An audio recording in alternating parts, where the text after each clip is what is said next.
દરેક શિવ ભક્તોને મારા સાદા નમસ્કાર। આજે હું તમને સ્તંભેશ્વર મહાદેવ મંદિર કે જે ગુજરાતની રાજધાની ગાંધીનગરથી લગભગ 198 કિલોમીટર દૂર જંબુસરના કવિકંબોઈ ગામમાં આવેલું છે તેના વિશે ચર્ચા કરીશ। તો સ્વાગત છે તમારું મારી ચેનલ પૌરાણિક કથા ટીવી પર।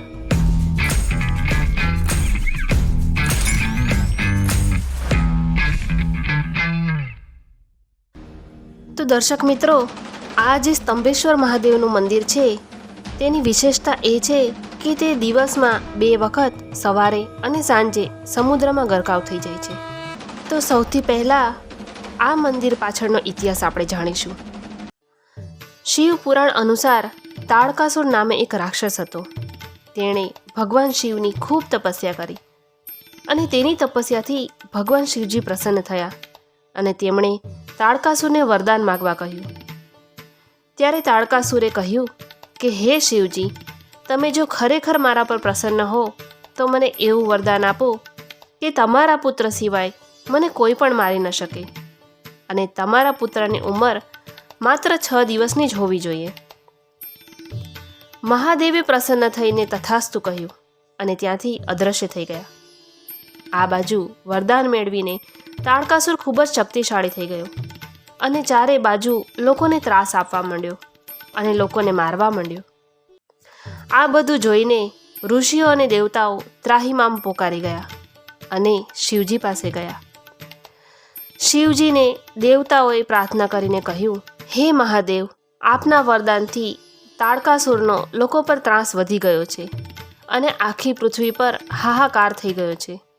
હવે તમે જ કોઈ ઉપાય બતાવો।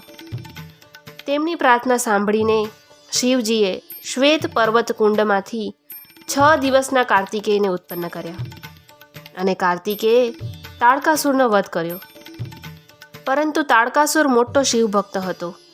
તે જાણીને કાર્તિકેયને ખૂબ પસ્તાવો થયો।